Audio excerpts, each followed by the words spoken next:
Hey, hello everyone. Welcome to another edition of the Taxpayers Protection Alliance Consumer Centre Across the Pond podcast with me, Martin Cullip, International Fellow of the Taxpayers Protection Alliance, and Lindsay, who's the head of the Consumer Centre, Director of the Consumer Centre at the Taxpayers Protection Alliance.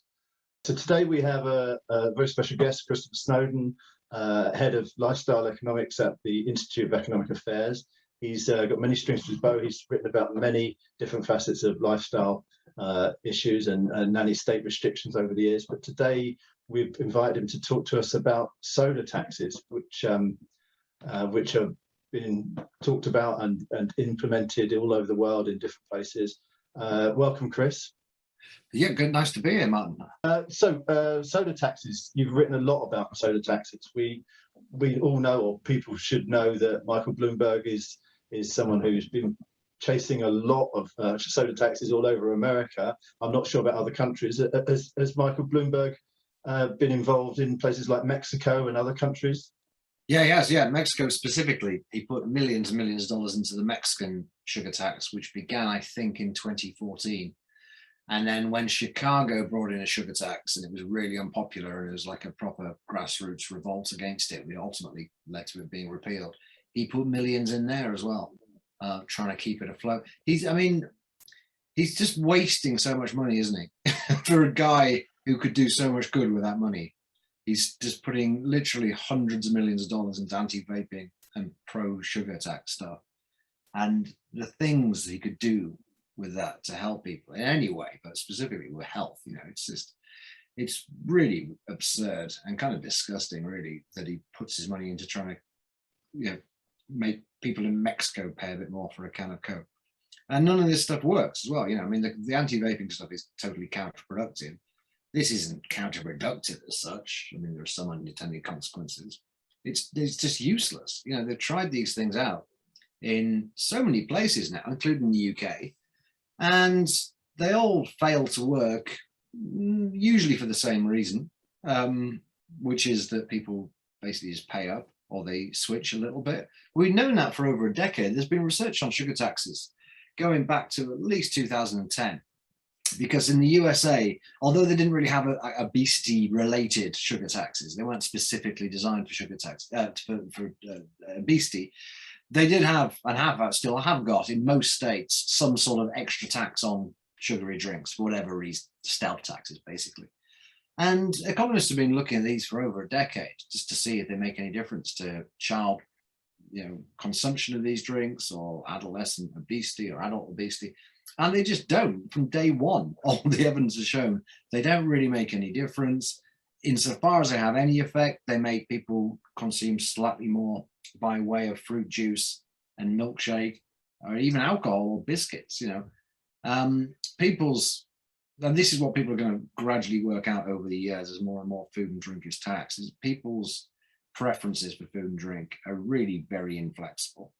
I don't know about you, but I tend to throw the same stuff in the basket every time I go shopping. I don't really look at the price. If I see a good deal, I might stock up and stick some in the freezer, but basically I buy what I like.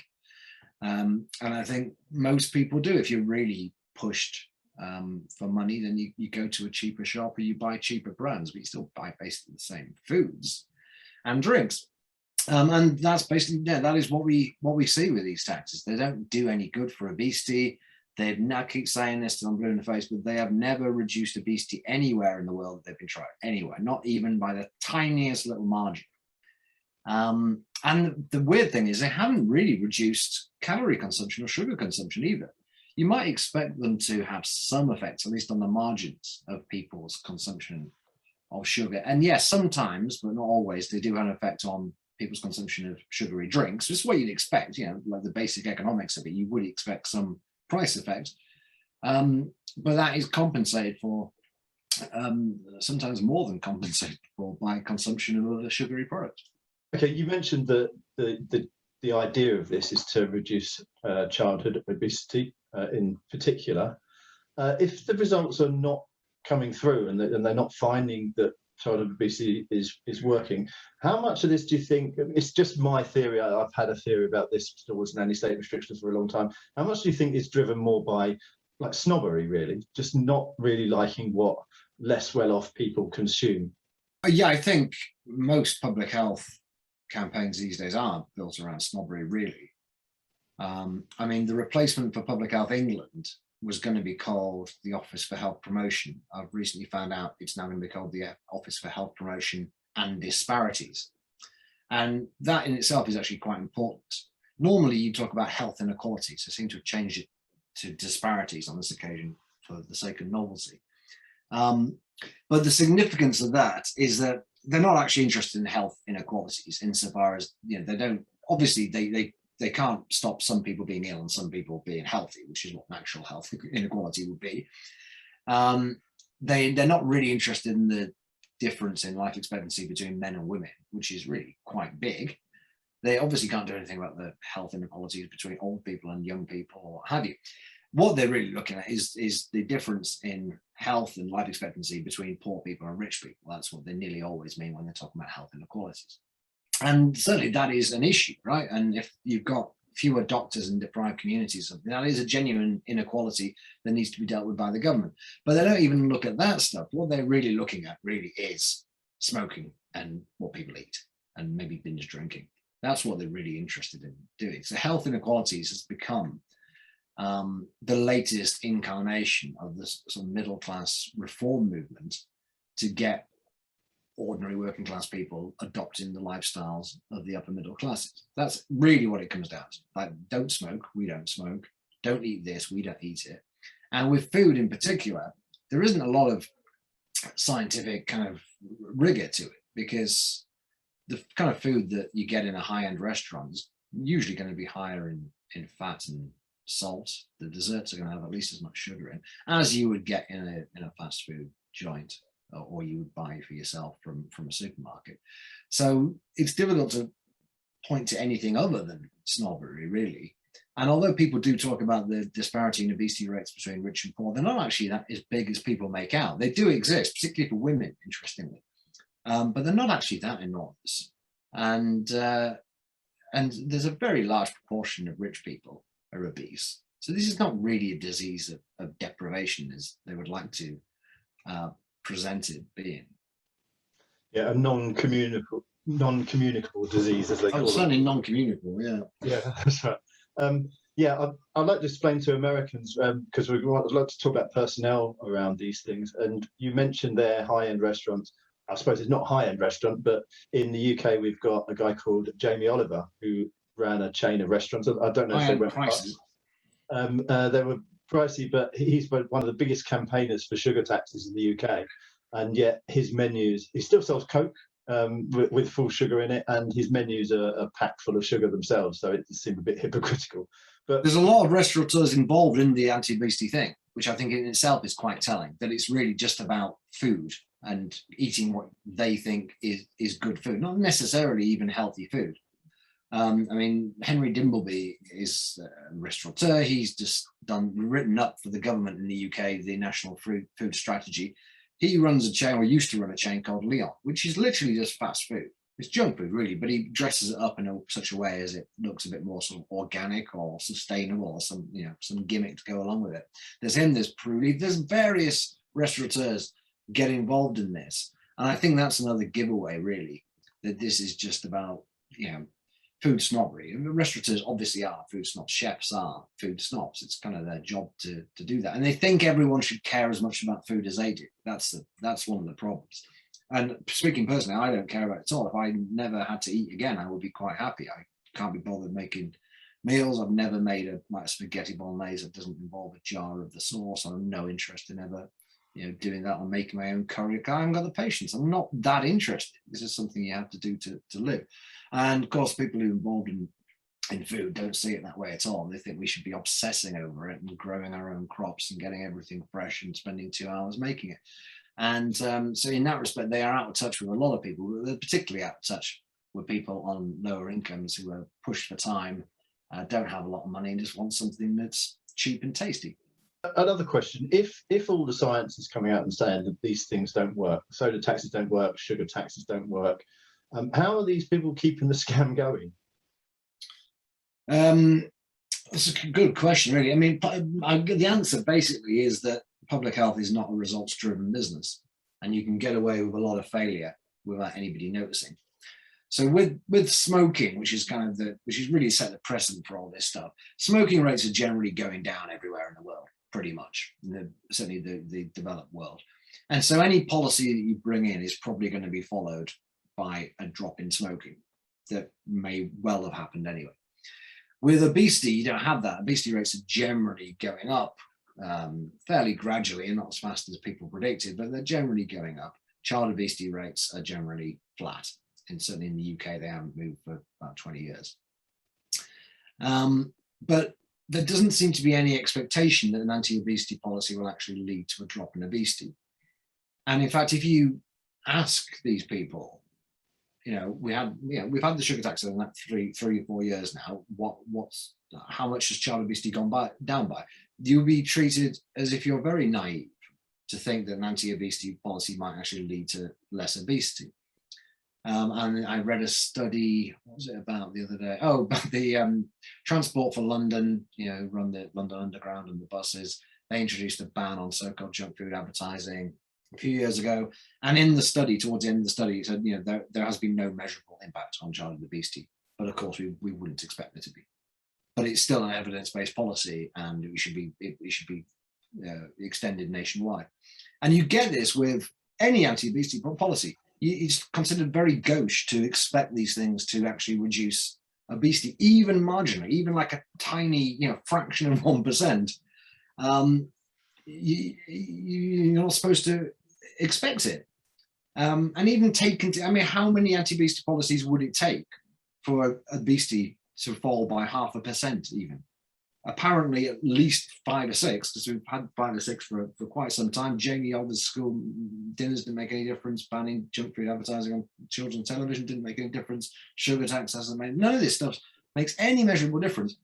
And no one seems to care. No one ever says, well, maybe this stuff isn't working and it's actually costing quite a lot of money. So let's repeal it. No, it's just let's do more. We need a whole systems approach to obesity. That's what they call it, the whole systems approach. And you try and work out what that means. Look at the literature on whole system approach to obesity. It is complete and utter waffle. Insofar as it means anything at all, it means we just keep introducing any policy we can think of and hope that at some point in the future, it will have, combined with lots of other policies, some sort of effect. But yeah, they're not accountable. They don't have to produce results. And so they keep happening. And in the case of sugar taxes in particular, soda taxes, they make money for the government. So the government's always happy to introduce them. And in fact, in, where was it? Philadelphia, when some campaigners kind of wrote up their experience of campaigning for the tax in Philadelphia, they pointed out that when they started portraying it as being a health policy, it didn't go down very well. It went down much better when they portrayed it as being a revenue raising policy. So that's what they did. They pivoted to it being making money for pre-kindergarten education in that particular instance.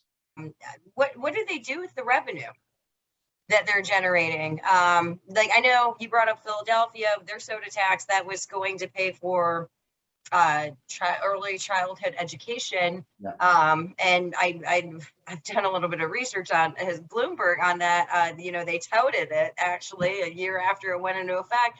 Look at all these little kids we got in here.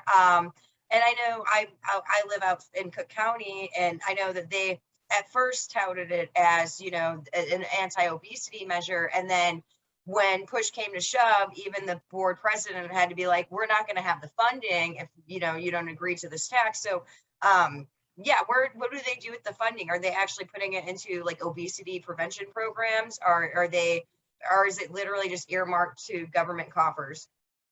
It is often, when they're campaigning for the tax, it's often presented as being for some nice cuddly thing, like, kids sports, kids breakfast clubs, pre-K education, like in Philadelphia. In practice, it very rarely happens. There have been a number of examples in America. I think Oakland, it was meant to be earmarked for something or other, and it just went into the common pot. In the UK, it was supposed to be earmarked for breakfast clubs and school sports, and then it was quietly shelved and put into the common pot the Treasury in the UK is ideologically opposed to hypothecation of taxes. It just won't do it. So whatever politicians say or whatever campaigners say, it's not going to happen. And hypothecation is generally quite a bad way of paying for things anyway, because if the tax has the effect you want and consumption goes down, then there's less money for the good cause, and you end up with these perverse incentives, like with the master settlement agreement in America, where all the states are investing now in keeping people smoking because they're making all the money from what is effectively a tax. So yeah, these campaigners find it much easier to get people to support the tax if people think the money is going to be going to some kind of good cause, but in practice it rarely does. Let's talk about the unintended consequences you mentioned earlier, Chris. I don't know if Lindsay's seen anything like this in the US, but there is the quite funny one about London Underground that you mentioned earlier, where they banned adverts for foods that are high in fat, sugar and salt, and ended up having to ban their own adverts for the tube because they featured a picture of strawberries and cream for Wimbledon and a number of other places where unhealthy foods are in their own advertising literature. But what other unintended consequences have you seen? Well, one of my favorites is the study from Mexico that found that the Mexican sugar tax in 2014 led to a 6.6% increase in gastrointestinal disease in areas where there wasn't a lot of safe drinking water. It was pointed out before the tax came in that they really need to sort out the drinking water in Mexico, and that was one of the reasons Mexico is the world's biggest consumer of sugary drinks, and still is 7 years after the tax came in. So that gives you an idea how effective that's been. But insofar as it did impact behavior a bit, it seemed to lead to people drinking dodgy water that made them ill. So that's quite an interesting unintended consequence. I mean, there aren't actually that many. I mean, other than people just switch to, I suppose, firstly, they switched to, as I said before, they switched to other sugary drinks, which is not obviously what they want. And also, if they're in specific cities like Berkeley or Philadelphia, people go shopping out of town. And they consume the same quantity of sugary drinks, but the local businesses suffer and there's more driving around and kind of the transaction costs are excessive. Well, human beings are pretty, I was going to say ingenious. They're not even ingenious, it's more kind of intuitive, really. They don't even think about these things sometimes. People know what they want and they'll find out a way to get it. And if they just have to drive to a different city or drive to the suburbs to do their grocery shopping, they'll do that, and they'll do all their grocery shopping there. They won't just buy the soda. So local retailers don't tend to like these things a great deal. And even if it's a whole country, I mean, Norway has an actual tax on sugar, not just like sugar drinks, but on sugar, and they whacked it up by 83% a few years ago. And there were like confectionery supermarkets on the Swedish-Norwegian border, and people going over to Sweden to buy all their confectionery, and Norway saw sense and slashed the tax eventually. This happens all the time with so many different products. When Denmark brought in a fat tax, everybody in Denmark went over to Germany to do all their shopping. You know, people should have learnt by now that this is what's going to happen. But the reason it happens is that people don't want these taxes. It's pretty obvious. If people are going to go to such lengths to get around a tax, they don't really want them. So why is a government doing things that the voters don't want? So we've established soda taxes don't work, sugar taxes don't work. How do you, Chris Snowdon, Minister of Health or in whatever country you're in, how do you stop obesity? How do you stop the rise in obesity? What do you think is causing it? Well, I don't think there is a way of stopping it. I'm not sure what's causing it.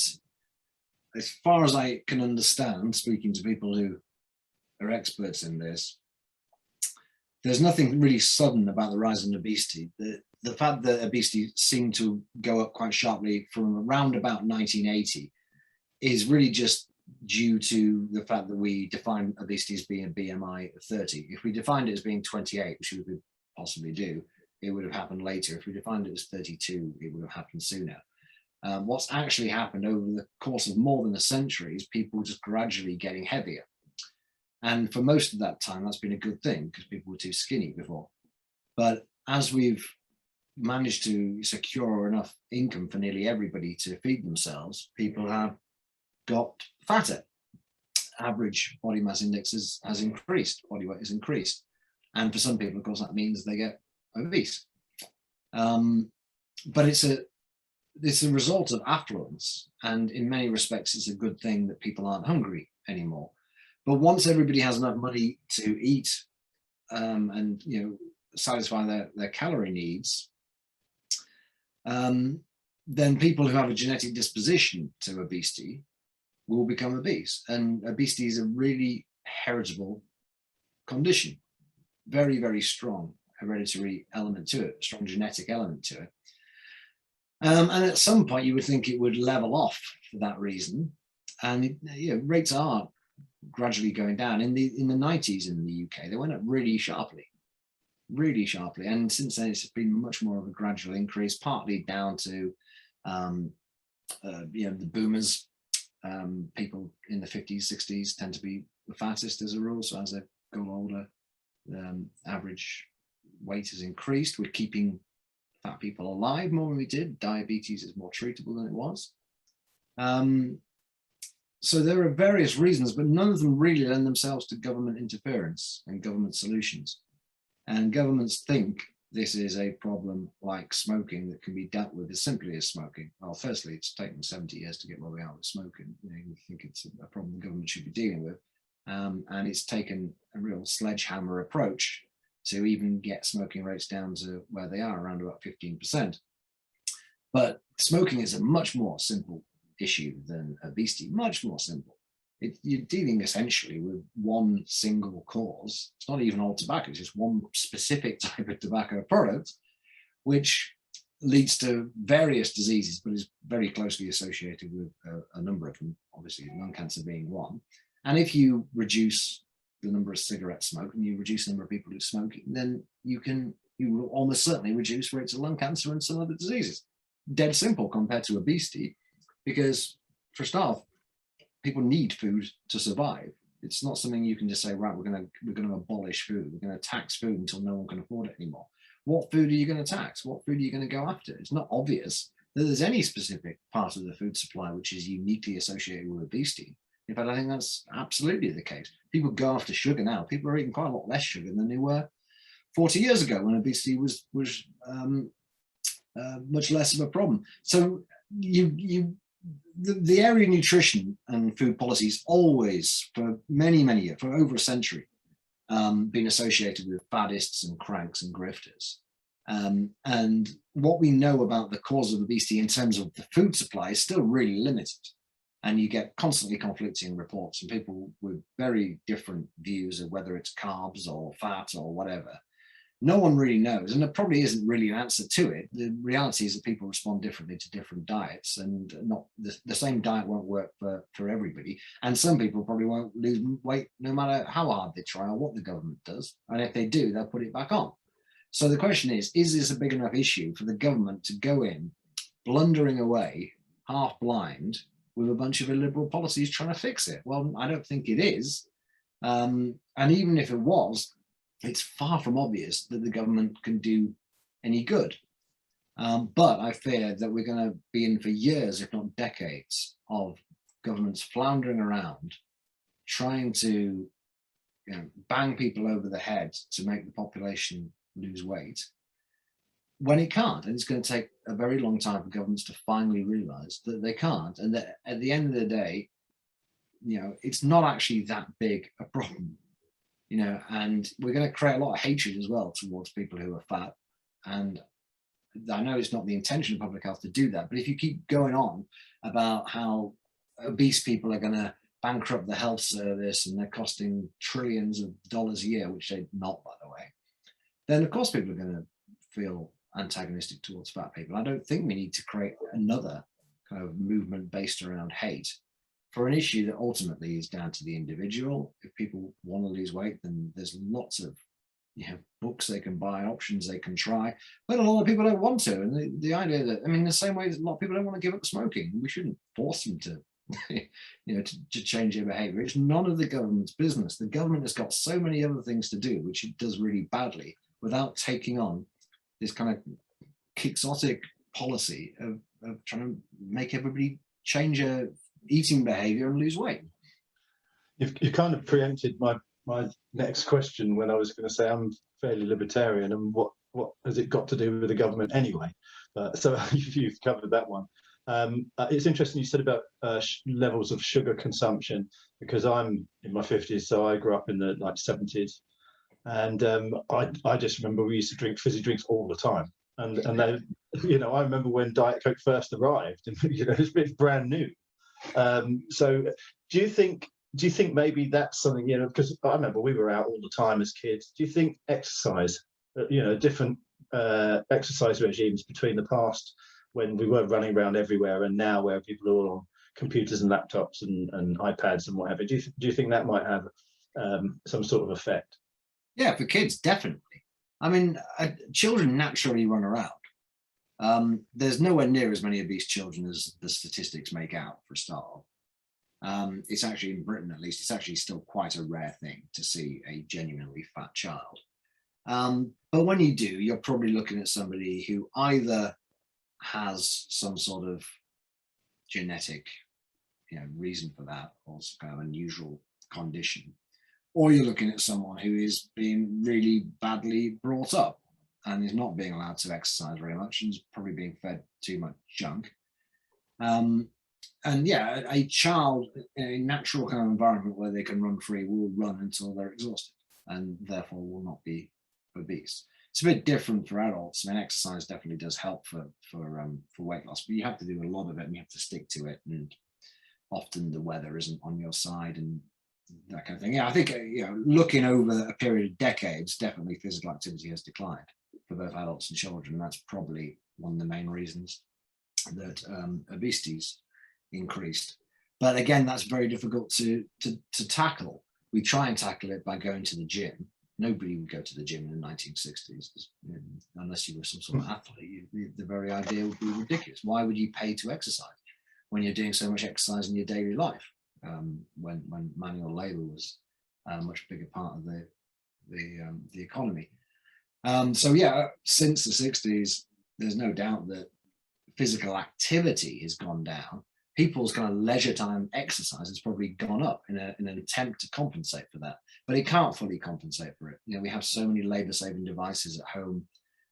We don't move around anywhere near as much as we used to at work. I can, we're sitting in my office, I can go through the entire day quite easily without barely walking. I mean, you can just a few steps a day. Yeah, people can do that. Millions of people can get through the day without, never mind not breaking a sweat. I mean, not really walking anywhere even. You can spend nearly all day long in a chair of some sort, whether it's in your car or in your sofa or in your office. And yeah, physical activity has been kind of engineered out of our lives, both domestically and I think most importantly at work. Lindsay, America tends to be held up as an example of a country which has high levels of obesity. Do you get the sense of the same sort of policies over there? I mean, what can you tell us this side of the pond about what's going on in the UK, in the US? Sorry. Well, what bothers me the most with these taxes is that it looks like policymakers don't even take into consideration what the companies are doing. I mean, we've got Coke Zero, Coke Zero, I'm pretty sure literally came after all the soda taxes were starting. I mean, the research I know, 2016 was the year of the soda tax. Okay. And, Bloomberg started going crazy on it. I guess, yeah, Chris, if you want to talk more about, the way that the industry has responded without governmental pressure, the market force is working. I saw in my research, with the Coke Zero is just one example, but I noticed that, I thought in Mexico as well, that a lot of the soda companies were, limiting the amount of sugar that they actually had. And they did that really, in response to Mexico's thing. But what you're seeing, I think, in other countries is that you have these companies that are automatically just offering less sugar out there. Yeah, I mean, the market was already moving in the direction of low calorie, zero sugar drinks long before any sugar taxes were invented. In the UK, when our government introduced a sugar tax, they specifically said it was designed to incentivize the industry to take the sugar out of their drinks. And in fact, they even portrayed it as a tax on industry, which was totally disingenuous because obviously it was passed through to the consumers. But of all the parts of the kind of food and drink market where that wasn't necessary, it was soft drinks. It's actually the only part of the food and drink market where it's actually quite easy to do. It's very difficult to take sugar out of chocolate or biscuit or cake, but it's really easy in a fluid. You don't need it for texture, don't need it for weight or anything else. It all just comes down whether people are happy with the taste or not. And a growing number of people are quite prepared. Some people perhaps prefer it. A lot of people think it's good enough. Coke Zero, I think, is a little bit better than Diet Coke and what have you. So if you are, if you would prefer to drink these drinks and drink water, and you are watching your waistline, it makes sense for people to go for the diet versions. And people were doing. There was no need for the government to kind of incentivize this further, because what happened in Britain with some brands is that essentially the classic sugary brand was just taken off the shelves. Well, it wasn't literally taken off the shelves. They just took all the sugar out of it and pretended it was the same product, even though there was at least one diet version already available, which was very annoying to people like me who kind of like some of these drinks and can no longer acquire them. So yeah, it was. I think there was already like a 45% reduction in the sale of full sugar drinks before the UK sugar tax came in. There was really no need for it. I'd like to ask one final question. It's just something that I've thought about. I'm curious. We started off talking about Bloomberg's effect on these things. Have we seen any signs of Bloomberg influence on soda taxes and sugar taxes in the UK? I don't think so. No, I don't think so. He tends to focus on America or on poorer countries where he gets more bang for his buck. I mean, he has put some money in, hasn't he, to some of the sort of anti-vaping groups, at least one of them in the UK. Bath University. Which was like, yeah, Bath University. Bath yeah. University. He really has. I mean, he's a really very evil man, isn't he? I mean, a proper James Bond villain, really. But he has such a web of evil stretching around the world. The money is everywhere, and given the kind of things he's funding, like the money is just enormous. For sort of advocacy work or research, millions and millions of dollars, hundreds of millions of dollars. It's just an overwhelming amount of money. And I suspect he will get something for it, unfortunately. But as I say, governments don't need a lot of incentive to do these, bring in these kind of taxes specifically. Some of the other stuff he wants is probably a tougher sell because governments don't really see much in it for them. But with the state of the world being what it is, governments has been furloughing people left, right, and centre, lost vast amounts of money, huge debt. Every government's going to be looking for ways to raise money, and if they can do that by portraying themselves as health saviors, then they're going to do it. By the way, one thing we're going to mention before, in answer to your previous question, is the soft drinks companies, which are portrayed as being big soda and like new big tobacco and all this kind of stuff, they would be delighted if everyone drank diet drinks, because artificial sweeteners are cheaper than sugar for a start off, much easier to acquire. You don't have to deal with all the dodgy countries that produce sugar, where prices fluctuating constantly, and you don't know if there's going to be a coup anytime soon in South America. They would be delighted if everybody wanted to drink aspartame and saccharin flavored drinks. The bottom line, in the same way probably that a lot of the tobacco companies would rather be selling us vapes, but it's not down to them what people consume. It's down to the consumer. Yeah, I think that's what we're seeing with the PMTA process in the US at the moment. Is it's playing to the hands of the big boys, isn't it? So I don't know if you've got anything to add, Lindsay, but otherwise, should we wrap up here?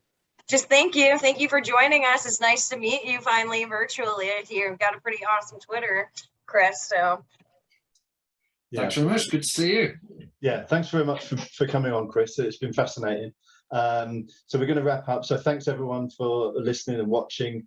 Join us for the next Across the Pond podcast. If you have any ideas of things you'd like us to talk about with the Consumer Centre, just let us know. And we'll see you next time from me and Lindsay and Chris. Bye.